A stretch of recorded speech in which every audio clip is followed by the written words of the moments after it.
Brazil ভাই, তোমরা তো 5টা বিশ্বকাপের গল্প করতে করতে বুড়ো হয়ে গেছো। এখন মাঠে নামলে শুধু পুরনো স্মৃতি দেখাও। আর আমরা মেসির হাতে বিশ্বকাপ, কোপা আমেরিকা সব জিতে এখন রাজত্ব করছি। তোমাদের ডিফেন্স দেখলে মনে হয় ওয়াইফাই সিগন্যাল একটু চাপ দিলেই উধাও।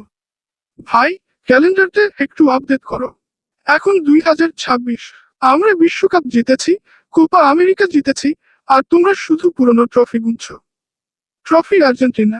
মেসি যখন বিশ্বকাপ তুলল তখন পুরো পৃথিবী উদযাপন করেছিল। আর ব্রাজিল ফ্যানরা তখন ক্যালকুলেটর নিয়ে হিসাব করছিল কবে আবার বিশ্বকাপ জিতবে। হেসে মাটিতে লুটুপুটি খাওয়া। তোমরা বলো 5টা বিশ্বকাপ, আমরা বলি বর্তমানের চ্যাম্পিয়ন মানসিকতা। ফুটবলে ইতিহাস গুরুত্বপূর্ণ, কিন্তু বর্তমানেও কিছু করতে হয় ভাই। সানগ্লাস পরিহিত হাসি মুখ আগুন আর্জেন্টিনা। যাই বলো, ব্রাজিল ফুটবলের রাজা। আর বর্তমানের বশো আর্জেন্টিনা। নেইমার, মেসি, সাম্বা, ট্যাঙ্গো, দুজন এক। মজা আর ট্রোল চলবেই, কিন্তু আর্জেন্টিনা আর ব্রাজিল দুই দলই ফুটবলকে সুন্দর করেছে। দল আলাদা হতে পারে, তবে ফুটবলের প্রতি ভালোবাসা সবার এক।